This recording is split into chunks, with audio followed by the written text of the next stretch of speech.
Dubravka, who's come in for some criticism, was brilliant, kept us in the game. Yeah. But it wasn't just that performance. You know, our last half a dozen performances haven't been at the standard that we've seen, especially the standards that we've seen last season. Yeah, I mean, when we look at the last two games, Arsenal away and Blackburn away, in both cases it was a cover goalkeeper that was probably the star man. Callias kept the score down with Arsenal, and Dubravka was the man of the match at Blackburn, which tells you an awful lot, doesn't it? It does. I mean, I have to say though, you know, I thought Arsenal in the first half were magnificent. You know, I think it's probably the best 45 minutes that anybody's played against us. I know people are saying that we were poor, but the way they moved the ball, how quick they moved it, their movement off the ball, everything about them in that first 45 minutes was superb. They were brilliant. We couldn't really get close to them. Look, we've got a problem in midfield. We've got a huge problem because there's nobody who's sitting protecting that back four. We're very easy to get at. One ball kills us, basically. Yeah. You know, one straight ball, and all of a sudden, opposition teams are in, and it's, you know, Joe Linton. I didn't think we'd miss him as much as we have. You know, Huge miss. Every game that he misses, he becomes a better player. He does, That's the realism of it. The hope is that he's going to stay. I mean, they need to get his contract sorted out. They're back negotiating from all the reports, so we'll see how it goes. I mean, you know, you start at a figure, John, don't you, as you well know, and that's right. You don't walk up, you walk down. Really, yeah. I mean, the thing that bothered me at Blackburn was that with Arsenal, as you say, hold your hands up, they were absolutely fabulous. Yeah. But we made Blackburn look a good side. I mean, they're 16th in the Championship. They're 4 points off a relegation fight for League One. They've never won a game under the new manager, and they looked a better side. I have to admit, after we put them across the road to the sword in the third round, you know, I thought Sunderland are better than Blackburn. We'll go to Blackburn, we'll win comfortably. Sure, that was my he'd be able to take players off and rest players, but it wasn't the case. You know, it was pretty even. As I said, Dubravka had a stormer. You know, made some top saves, and it was what it was. You know, I think we need to be better. You know, you're playing against the Wolves side who Gary O'Neill's gone in there and done an unbelievable job. You know, they're above us in the table. The only thing really in our favour today is they've got the two forward players are out. Both the top scorers are out, which is a bonus. They've got Neto, who will probably play on that right side. Good player. Quick as well. Yeah. And that's a problem for us. You know, and that's been a problem for the last half a dozen games or so. Yeah, it has. Just finishing on the FA Cup a little bit, I mean, we were very grateful to get through. But then what did we get at the end of it? Manchester City away, yeah? Belton draw. Well, we've beaten them once in the Cup this season. Yeah, we have. Obviously that was up here, you would have sooner had them here. Absolutely. Tough one. Of course it's tough, but somewhere along the line you've got to play these sides, you know. You were hoping you weren't going to get down or get Liverpool, you were hoping for Leicester or Coventry. Well, I was going to say Wolves got the side we wanted, the home to Coventry. Yeah. I mean, that's a terrific draw. It is, one we were hoping for, but then you probably would have got Liverpool and Manchester City in the semi-final, but at least that would have been on a neutral ground, it would have been at Wembley, but it is what it is. When you're going to win it, you've got to beat them, it's as simple as that. Looking at today's game, I mean, the turnaround's been phenomenal. Last season at home, I think there was only Liverpool and Man City were capable of beating the St James's. And our away form early doors was hopeless this season. All of a sudden we won 4 on the trot away. And the home record, Bournemouth 2 goals conceded, Luton 4, Man City 3, that's fair enough, and Forest 3. Yeah. I mean, that's the last 4 games at home, that's nearly unheard of for us, isn't it? Against poor opposition, Manchester City apart. We've gone from being a side that's really difficult to score against to one that people want to play against because we're wide open. You know, from a defensive point of view, we're easy to get at, easy to get in behind. As I said earlier, one ball basically takes your 3 midfield players out of it, because 3 of them want to do the same thing. They want to get forward, they want to join in, and nobody sits and plays in that hole. Individually, they're all right, yeah, individually they're all right, but as a collective unit, it's not working. Correct. And none of them in there are prepared to sit in that hole and stop those balls being played. It's a problem. And look, even the players that you've got coming back, none of them want to do that either. No. Willock wants to get it, he wants to carry it forward, he wants to get into advanced positions.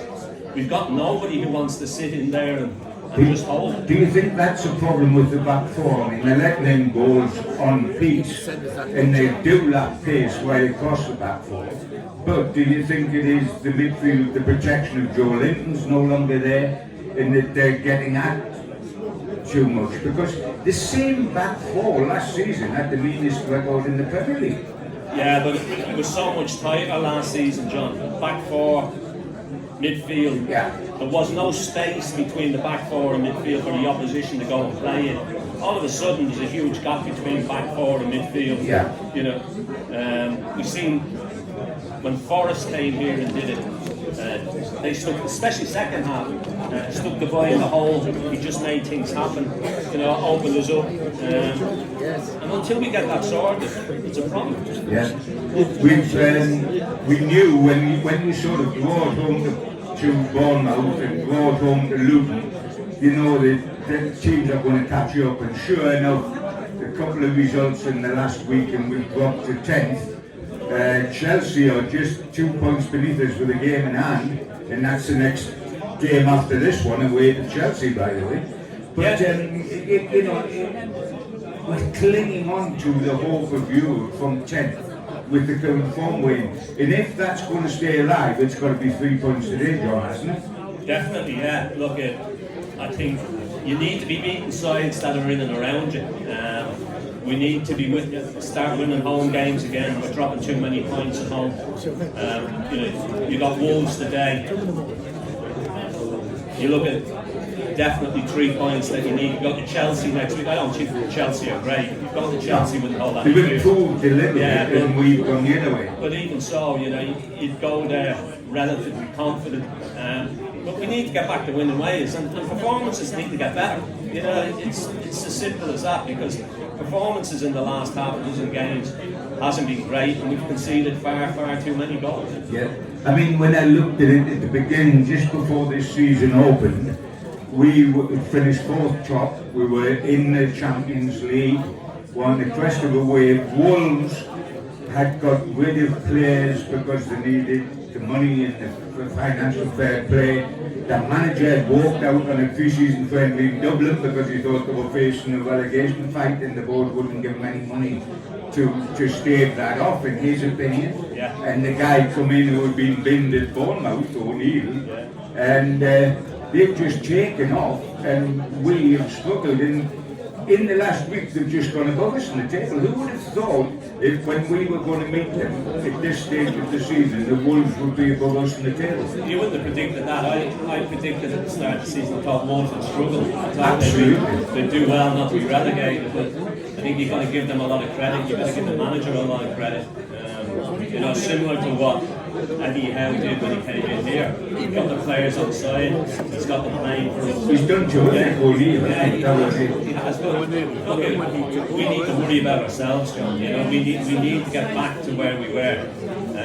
And unfortunately, it's not like a light switch where you can just turn it on and off. No. You know, it's something that has to be worked at.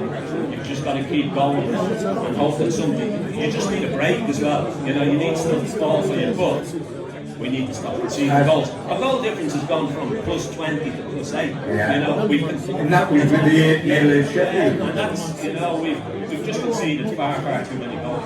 Yeah. I look at this situation today, and you think it's got to start now. We're always thinking it might come in the next game, it might come in the next game. That's all gone now. We've paid ourselves right down to the fact that it happens today, or it ain't going to happen too much. If you can't beat Wolves, are you going to win at Chelsea? Are you going to win a Man City in the FA Cup? You've got to get the confidence from win today. With that in mind, what would you do with the team, and what do you think Eddie will do with the team today? I I think he'd be hoping that Botman's fit. He really struggled at Arsenal. He didn't look fit. He looked like he was treading water. Looked like he was running a quicksand. But he'd be hoping that he's fit. I think he will come back in. I think he'll stick with Dan Bourne at left back. I think against this kid that's quick. Yeah, I still think he will. And I think he will. I think he'll bring Almer on in for Murphy. Yes. Leave Willock in there with Longstaff and Guimaraes. Yeah, you would still start Willock. Yeah, I think so, yeah. Would he manage 3 games in a week? Look, he got an hour, he got 15 minutes at Arsenal, he got an hour at Blackburn. I think they'll be looking to get another hour out of him again today. The one thing he does, he gets you up the pitch quick. He's a good carrier of the ball, good athlete, you know, moves well. I'd be surprised if he didn't play today. Something you said, you know, about Botman not looking the player that we knew.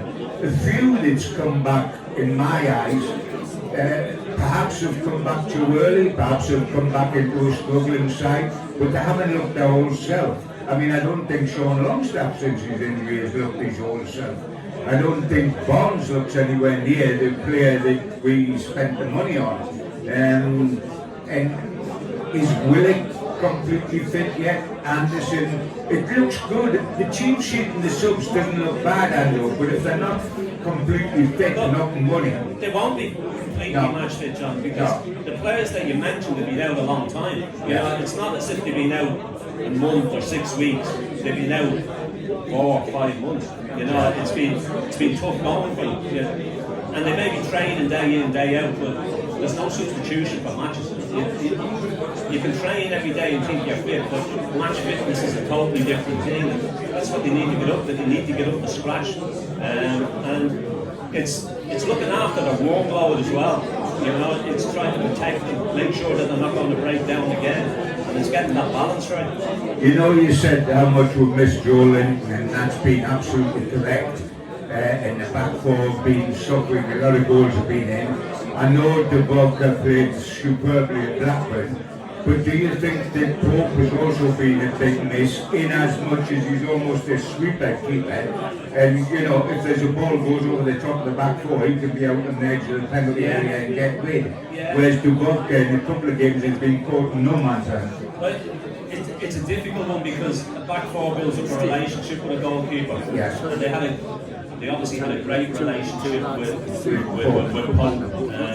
All of a sudden they've got to adapt then to another keeper coming in who hasn't played for one of the seasons. Oh yeah, you know, so trying to get that relationship going again, it's difficult. I don't think the relationship between the back four and Dubravka is anywhere near as good as it is with Pope. You know, but it's what we are, it's where we are, it's what we've got, and we've got to make do. Right, comes to the crunch time, Ando. This afternoon against Wolves, win, lose or draw? You know what it is, since we've done this, we've jinxed everything because it's all starting to go wrong since then. We haven't won a game since then. Do what I did, predict the loss. No, Right, what are you going to say today then? I think they'll win today, I think they'll sneak it today. But 2-1 I think. That's exactly, funny enough, that's exactly what I think, and it's not built on anything I've seen with my eyes. No, it's not built on a great deal of confidence. You know, earlier in the season you were turning up to St James and got, oh, no problem, we'll win today. Yeah. There's a little bit of apprehension there now. You're not really convinced that that's going to happen, but I'm going to go 2-1. Yeah, I would go along with that, and the only reason I'm saying we'll win is the law of averages. We can't be that rubbish so often. At some stage, something's got to come out. In this home record, where we're just shipping goals, I mean, I've only given them 1 because we can't keep a clean sheet. But I think we'll win today as well. And if we don't, we'll come back here with Alan Oliver and Malcolm MacDonald for the next home game. Ladies and gentlemen, God bless you for listening to us. It's been a delight to be here. Let's pray that we've got the result right. We're both saying 2-1. Enjoy your pint here, best place in the world to have it, and then up to the ground. And keep the faith in the lads. Lovely to see you. See you next home game. Thanks to John.